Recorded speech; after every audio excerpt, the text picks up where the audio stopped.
CPM സംസ്ഥാന committee അംഗം advocate K Anilkumar കൂടി നമുക്കൊപ്പം ചേരുകയാണ്. ശ്രീ അനിൽകുമാർ, മുഖ്യമന്ത്രി ഇന്നലെ ഒരു അതൃപ്തിയാണ് രേഖപ്പെടുത്തിയിരിക്കുന്നത്. ജനം വെള്ളം തൊടാതെ വിശ്വസിക്കുന്നു എന്നാണ് അദ്ദേഹം കരുതുന്നത്. എന്താണ് അതൃപ്തി മാത്രം പറഞ്ഞുകൊണ്ട് തീരുന്നതാണ് വിഷയം? സംസ്ഥാനത്തിന്റെ താല്പര്യം ബലികഴിച്ചുകൊണ്ട് 13,000 കോടിയുടെ ഓഹരി MSC എന്ന് പറയുന്ന കുത്തകയ്ക്ക് കൊടുക്കാൻ അദാനി തീരുമാനമെടുക്കുമ്പോൾ, സംസ്ഥാനത്തിന്റെ പൊതുസ്വത്തായ ഈ പദ്ധതി അത് കൊള്ളയ്ക്ക് കൊടുക്കുമ്പോൾ അതൃപ്തി മാത്രം മതിയോ മുഖ്യമന്ത്രിയുടെ?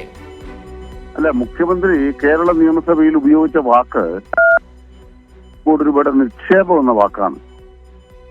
അപ്രകാരം ഒരു നിക്ഷേപം കേരളത്തെ മുൻകൂട്ടി അറിയിച്ചില്ല, ഞങ്ങൾ അറിഞ്ഞിട്ടില്ല. ഇതാണ് മുഖ്യമന്ത്രി. പക്ഷെ മുഖ്യമന്ത്രിയുടെ ശരീരഭാഷ എന്താണ് കണ്ടാൽ അദ്ദേഹം നേരത്തെ അറിഞ്ഞിരുന്നു. രണ്ടാമത്തെ പ്രധാനപ്പെട്ട കാര്യം എന്താണ്? അതൃപ്തി നിയമസഭയിലല്ലേ പറയേണ്ടത്? ഏറ്റവും ഞങ്ങൾ 102 പേരുണ്ട്. അദാനിക്ക് പാട്ടത്തിന് കൊടുത്തിട്ടുള്ള സ്ഥലമല്ല കേരളം. അതുകൊണ്ട് തന്നെ ഒരു കാരണവശാലും ഞങ്ങളില്ലാതെ, ഞങ്ങളെ ബന്ധപ്പെടുത്താതെ ഉണ്ടാക്കിയ കരാർ നിയമപരമായി നിലനിൽക്കാത്തതാണ്. അതുമായിട്ട് ഇങ്ങോട്ട് വരണ്ട എന്ന് നിയമസഭയിൽ പറയാനുള്ള ഒരു അവസരം അദ്ദേഹത്തിനുണ്ടായിരുന്നു. ആ അവസരം അദ്ദേഹം ഉപയോഗപ്പെടുത്തിയില്ല. പറയാൻ അറിയാൻ വയ്യ എന്നിട്ടാണോ? അദ്ദേഹത്തിന് പ്രതിപക്ഷത്തിന് നേരെ ചാടി വീഴുന്ന കാണാമല്ലോ. അദാനിക്ക് നേരെ എത്ര സോഫ്റ്റാണ്. സംഭവിക്കാൻ പോണ കാര്യം എന്താണ്? നയം പിന്നീട് തീരുമാനിക്കും. തൽക്കാലം അദാനി ഇത് കൈമാറും. അതാണിപ്പോ സംഭവിക്കുക. കേരള സർക്കാർ ഒന്നും ചെയ്യാൻ പോകുന്നില്ല. സംസ്ഥാന സർക്കാർ പരാതിക്കാരല്ലെങ്കിൽ സംസ്ഥാന സർക്കാർ ആർക്കാണ് കത്തയക്കേണ്ടത്? സെബിക്കാണ് കത്തയക്കേണ്ടത്. സംസ്ഥാന സർക്കാർ അദാനിയല്ല ഇവരെ അറിയിക്കേണ്ടത്. ഇങ്ങനെ സെബിയില് ഇങ്ങനൊരു അപേക്ഷ വന്നിട്ടുണ്ട്, ഞങ്ങൾ അറിയാത്ത കാര്യമാണ്, അതുകൊണ്ട് സെബിക്ക് കത്ത് കൊടുക്കണം. KC വേണുഗോപാലിന് ആർജവം ഉണ്ടെങ്കിൽ കേരള സർക്കാർ ഇപ്പോൾ തന്നെ സെബിക്ക് കത്ത് കൊടുക്കുന്നു. സതീശൻ കാണിച്ച ഒരു തന്ത്രം എന്താണ്? ഒരു ചീഫ് സെക്രട്ടറി നിലവാരത്തിലുള്ള ഒരു സമിതിയെ ഇത് കൈകാര്യം ചെയ്യാൻ ചുമതലപ്പെടുത്തുക എന്ന് പറഞ്ഞു. അങ്ങനൊരു സമിതിക്ക് മാത്രമേ അദാനിക്ക് വേണ്ടി അനുവാദം കൊടുക്കാനാകൂ. അപ്പൊ അത്രമാത്രം ഒരു അനുവാദം കൊടുപ്പിക്കുന്നതിന് വേണ്ടിയുള്ള കുതന്ത്രമാണ് ഇതിന്റെ ഭാഗമായി ഇപ്പോൾ ചെയ്തുകൊണ്ടിരിക്കുന്നത് എന്നുള്ളതാണ് യാഥാർത്ഥ്യം. തൽക്കാലം വിവാദം അടങ്ങി കഴിയുമ്പോൾ എങ്ങനെ അദാനി സേവ നടത്താം, എങ്ങനെ ഇതിനെ സഹായിക്കാം എന്നുള്ളതിന്റെ ഗവേഷണമായിരിക്കും നടത്താൻ പോവുക. ആദ്യം ചെയ്യേണ്ടത് സെബിക്കാണ് കൊടുക്കേണ്ടത്. നിലവിൽ സെബി ചെയ്തത് തെറ്റാണ്. അതിന്റെ ഭാഗമായി ആരെങ്കിലും ഏതെങ്കിലും ഓഹരികൾ വാങ്ങിയാൽ ആ ഓഹരികൾ വഞ്ചനാപരമായ ഓഹരിയാണ് എന്ന് അവരെ അറിയിക്കാനുള്ള ചുമതല കേരള സർക്കാരിനുണ്ട് എന്നുള്ളതാണ് CPMന്റെ നിലപാട്. താങ്കൾ നേരത്തെ പറഞ്ഞ പോലെ ഈ KC വേണുഗോപാലിന് ആർജവമുണ്ടോ എന്നുള്ള ചോദ്യം, KC വേണുഗോപാൽ ഇന്നലെ പറഞ്ഞ വളരെ പ്രസക്തമായൊരു കാര്യമുണ്ട്. അതായത് ഈ അദാനി മറ്റ് BJP സർക്കാരുകൾ ഭരിക്കുന്നിടത്തൊക്കെ അദാനിയാണ് കാര്യങ്ങൾ തീരുമാനിക്കുക. ഇവിടെ അദാനി തന്നെയല്ലേ തീരുമാനമെടുത്തത്.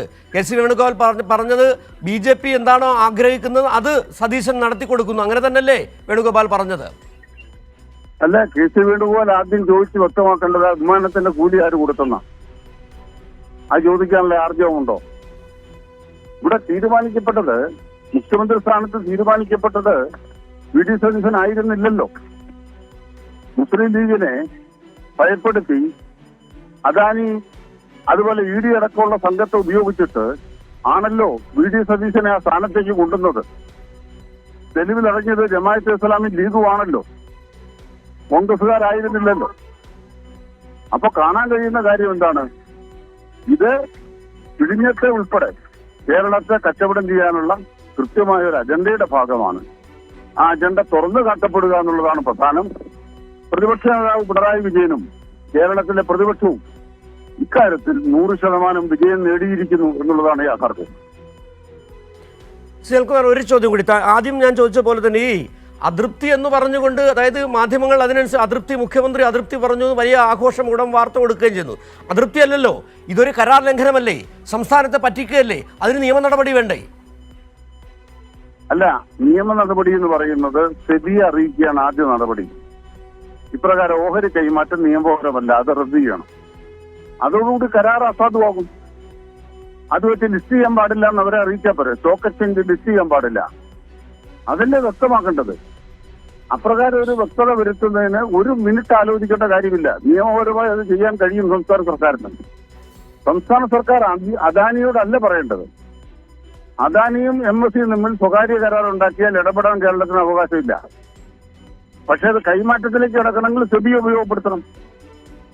സെബിയെ ഉപയോഗപ്പെടുത്തുന്ന ഘട്ടത്തിൽ കൃത്യമായി നമ്മൾ നിലപാട് പറയേണ്ടത്. അത് സെബിയോടാണ് പറയേണ്ടത്. അത് മാത്രം പറയില്ല എന്നുള്ളതാണ് യാഥാർത്ഥ്യം. അത് പറയണം AICC ആവശ്യപ്പെടുമോ എന്നുള്ളതാണ് ചോദ്യം. ശരി, വളരെ നന്ദി ശ്രീ അനിൽകുമാർ ഈ സാഹചര്യത്തിൽ പ്രതികരിച്ചത്. അദ്ദേഹം പറഞ്ഞതുപോലെ ഇതിനിപ്പോൾ അതൃപ്തി കൊണ്ടല്ല കാര്യങ്ങൾ പരിഹരിക്കപ്പെടേണ്ടത്. അതിൽ കൃത്യമായി സെബിയെ കാര്യങ്ങൾ അറിയിക്കുക, കരാർ റദ്ദാക്കണം എന്ന നിലപാടാണ് സംസ്ഥാന സർക്കാർ കൈക്കൊള്ളേണ്ടത്. അല്ലാതെ VD സതീശൻ്റെ കണ്ണിൽ പൊടിയിടലല്ല ഇവിടെ വേണ്ടതെന്നാണ് അഡ്വക്കേറ്റ് K. അനിൽകുമാർ പറയുകയും ചെയ്തത്.